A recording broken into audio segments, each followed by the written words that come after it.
Наш эфир продолжается. Вы смотрите информационный выпуск Камшикшара. Здравствуйте. 6 августа президент Абхазии Рауль Хаджимба встретится с президентом Российской Федерации Владимиром Путиным в Сочи в рамках рабочего визита в Российскую Федерацию. В ходе переговоров Рауль Хаджимба и Владимир Путин обсудят вопросы социально-экономического сотрудничества и дальнейшего развития абхазо-российских отношений. Об этом сообщает пресс-служба президента Абхазии. Премьер-министр Валерий Бганба совершил рабочую поездку в Гулревский район, где осмотрел восстановленные объекты инфраструктуры, пострадавших в результате стихийных бедствий. Все объекты были восстановлены за счет средств резервного фонда президента Абхазии. В Гулревском районе в селе Мархеул наконец отремонтирован мост. Качество работ оценил премьер-министр Валерий Бганба. Мост был построен еще в советское время и уже много лет нуждался в реконструкции. Его протяженность 140 метров. Во время ливневых дождей уровень реки сильно поднимался и подмывал несущие опоры моста. К тому же сами деревянные балки моста давно сгнили. Всякое передвижение по мосту было небезопасно для жизни, потому и было принято решение его реконструировать. Реконструированы полностью все опоры, углублена подземная часть на 2,5 метра, сплошное армирование проведено, бетонные работы, видите, это очевидно. Отремонтирован настил, восстановлены ограждения, заменены трасса, проведены антикоррозийные работы и обработано все составами антигниения и против возгорания. Река Мачара разделяет село на две части. Восстановленный мост позволит беспрепятственно передвигаться из одной части в другую и пешеходам, и автотранспорту. Кроме строительства моста, здесь также были проведены работы по расчистке и изменению русла реки Мачара. Это было необходимо, потому что река во время ливневых дождей выходила из берегов и подтапливала двор Мархеулской школы. Река смывала школьный двор, спортивную площадку с одной стороны, а с другой стороны высоковольтную линию. Действительно находились на грани эти две части. Спортивный двор даже немножко смыло. Дома здесь поблизости к берегу нету у нас. Немножко они дальше. Главное школа, которая находится ближе реки. Валерий Бганба также ознакомился с итогом противопаводковых мероприятий в селе Каштак. На протяжении многих лет в этом районе дома подтапливало после ливневых дождей. Для устранения проблемы строители расчистили и расширили русло реки, модернизировали водостоки. Организованный сброс воды в центральную, водосборную канаву и выход ее открыли проход в море. Это путем мостиков, 60 с лишним метров железобетонной лотка построили большого сечения. И, как показали последние ливневые дожди, эта система работает. Кроме того, вдоль главной трассы Абжийское шоссе были проложены ливневые стоки и установлены 10 переходов над дождевыми канавами с целью недопущения подмыва территории. Подводя итоги рабочей поездки, премьер-министр Валерий Бганба отметил высокое качество и эффективность проведенных работ, особо подчеркнув важность реализации проекта по реконструкции моста через реку Мархеул. Аля Катрапш, Степан Мартиросян, Абхазское телевидение. В Центре избиркома Абхазии прошло очередное заседание. Подробности расскажут наши корреспонденты. На повестке дня очередного заседания Центральной избирательной комиссии 7 вопросов. Один из главных – утверждение избирательного бюллетеня по выборам президента Абхазии. На рассмотрение было предложено 3 варианта бюллетеня. При обсуждении мнение членов Центра избиркома разделилось. Я хочу, чтобы заинтересованные стороны в первую очередь посмотрели, как визуально им покажется, что видно, именно того кандидата, которого как учтено у нас многонациональное население, понимаете, которое смотрит. Немаловажный факт. Айцхран, убийца бюллетень и Чахкару, Айжлер, чтобы не выбросить его бюллетень в мусор, понимаете или нет. Жалко человека, слушайте, голос теряется. В первом варианте он уже записан, и видно, что конкретно кандидат в президенты, вот он есть. Мы придем к одному варианту, возьмем его за основу, предварительно утвердим. До окончательного утверждения мы выслушаем их предложения. Я им покажу, что за основу взять такой вариант.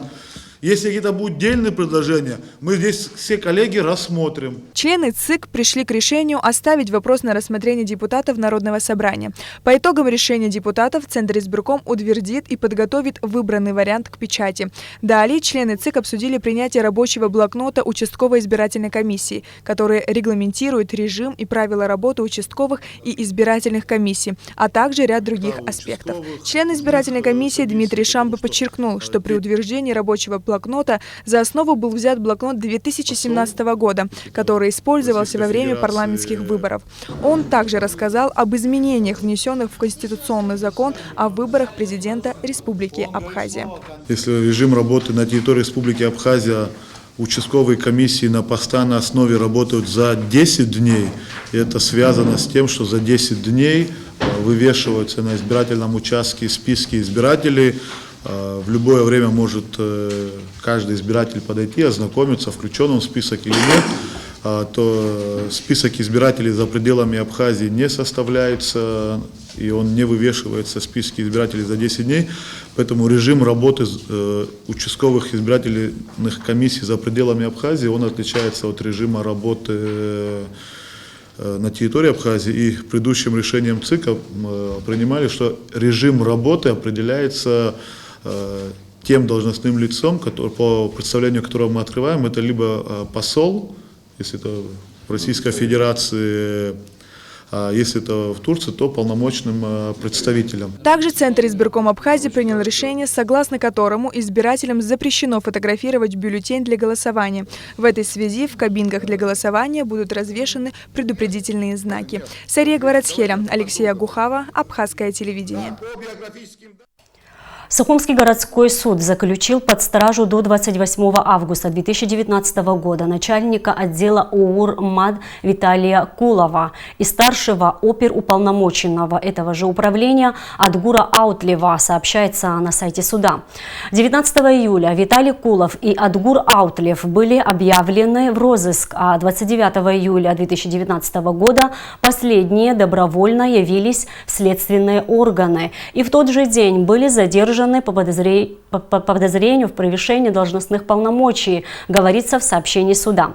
По версии предварительного следствия, должностные лица МВД Республики Абхазия в ночь на 11 июля 2019 года в служебном кабинете 303 в здании МВД Республики Абхазия, требуя признания вины в соучастии совершения особо тяжкого преступления, похищения Омара Мирцхулава, применили физическое насилие к Анзору Тарба, ранее подвергнутому административному аресту на 15 суток.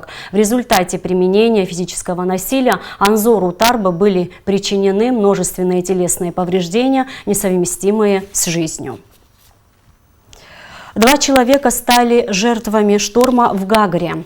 В первой половине дня 5 августа молодой человек пропал в Гагре при купании в море. Сигнал о происшествии поступил на пульт дежурного МЧС в 11 часов 10 минут. По словам очевидцев, 19-летний житель Очамчиры купался при 4-бальном шторме. Его накрыло волной и унесло в море. Сотрудники МЧС отметили, что при таком шторме высота волн может достигать 3 и более метров. При такой волне поиски на воде с помощью спасательных катеров практически невозможны. В воздух по тревоге был поднят вертолет МЧС Абхазии, который совершил несколько облетов прибрежной зоны. Однако результатов они не дали. Поисковая операция МЧС Абхазии в акватории Гагры продолжается. Ближе к вечеру, примерно в 16 часов 30 минут, сотрудникам МЧС удалось обнаружить и вытащить из воды туриста из Москвы 1984 года рождения, купавшегося в море там же в Гагре. Он был доставлен в городскую больницу, однако позже скончался.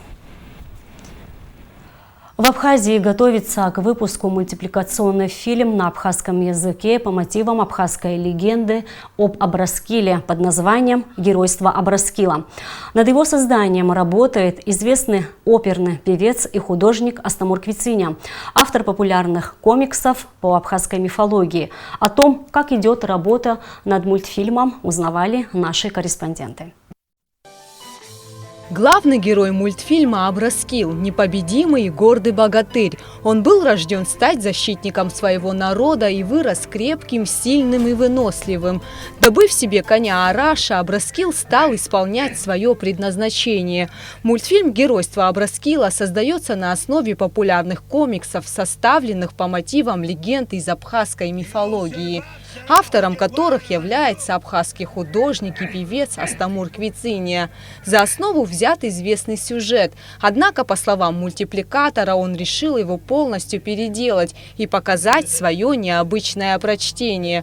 Мультфильм порадует не только детей, но и взрослых. Идею создания картины автор вынашивал давно. Однако для этого нужно было набрать необходимый опыт. Работу над мультфильмом Астамур ведет в формате 3D. Мультфильмом я давно хотел заниматься, но не было таких, скажем так, знаний, даже можно сказать. Одно из моих образований художественное, я очень много работал над абхазскими книжками, иллюстратором, но всегда мечтал создать какой-нибудь абхазский мультфильм, так как я очень завидовал, что другие страны, большие страны могли создавать свои легенды, истории, и так как образ супергероя сейчас очень популярен, и так как у нас в абхазской мифологии много таких образов, но ни один из этих образов никогда не был экранизирован, в смысле вот как по легендам, если говорить. И я посчитал, что это можно в наше время, в наших условиях постараться, но можно создать мультик. По словам мультипликатора, создание мультфильма очень сложный и длительный процесс. За 1 месяц можно собрать только минуту мультика. Основная сложность заключается в том, что мультфильм состоит из диалогов. Поэтому к работе был привлечен и профессиональный звукорежиссер, заслуженный артист Абхазии Джамбул Жардания.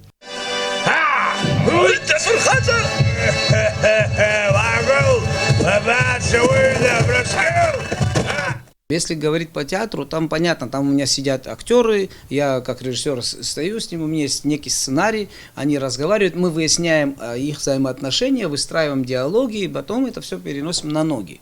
Здесь это все уже придумано, и наша задача с актеров наших, надо было попасть вот в этот промежуточек. То есть это мы пошли от обратного. Вообще обычно записывается вся звуковая часть, и на эту звуковую часть визуальная часть уже накладывается мультипликационная. Обычно так делается. Сегодняшние технологии, они очень много, настолько вперед продвинулись, что у нас, по сути, мультипликации хорошая такой, не успела она случиться в Абхазии, и поэтому не очень далеко ушли, поэтому нам нужно с чего-то начинать. Специально для мультфильма Астамур Квициния написал и песню. Аранжировка музыканта Дениса Аруха. Озвучивает главного героя актер Руслан Шакая. Героев мультфильма также озвучивают актеры Тимур Аршба, Лана Гергия, Михаил Цко, Эрик Мика, Анзор Адлиба, Леон Квициния и Кисоу Хагба. Я озвучивал вводный текст начала и конец. Это про героя Абраскила. И я думаю, что люди с интересом будут смотреть. Это очень значимое дело для воспитания духа человеческого, не только абхазского. Мы можем пример всему миру показать вот этими сюжетами фольклорными, сказочными сюжетами, легендами нашими. Дети, посмотрев зарубежные мультфильмы, подражают иностранным персонажам. А почему нельзя сделать популярными персонажей из абхазской мифологии и подражать им? Задается вопросом автор проекта. Мультипликатор уверен в том, что мультфильмы, отражающие национальную культуру, смогут способствовать правильному воспитанию детей. Однако для реализации и развития таких проектов нужна финансовая поддержка и необходимые условия. Астамур надеется на то, что в ближайшем будущем в Абхазии откроют специализированную обучающую студию. Работа над созданием мультфильма «Геройство Абраскила» завершится уже в начале следующего года. Гугуца Вардания, Роберт Ломия, Томас Чиковани, Руслан Орлов. Абхазское телевидение.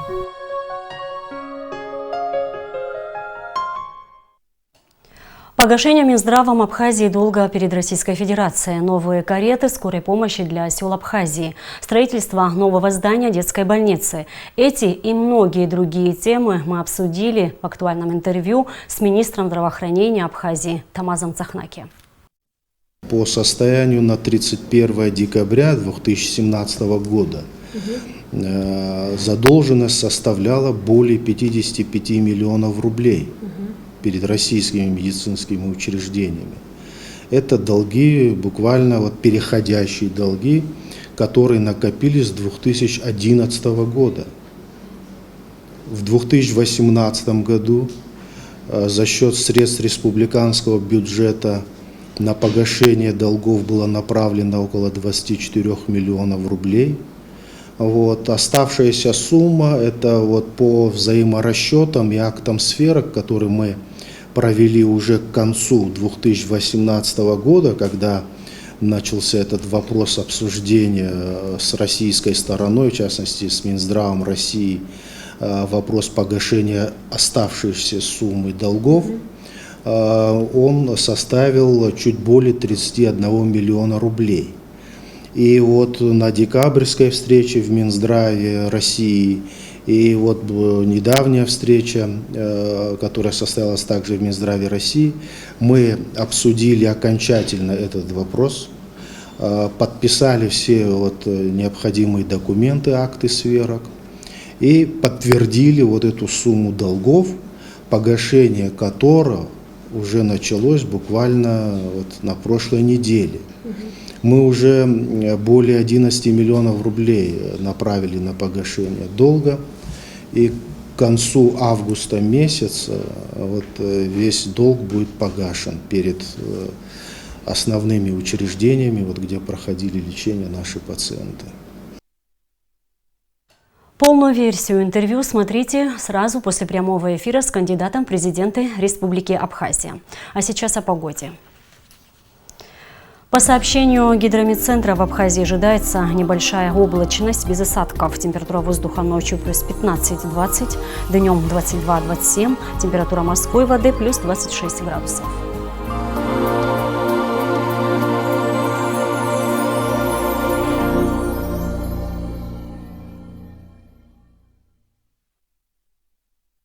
И на этом наш выпуск завершен. Всего вам доброго.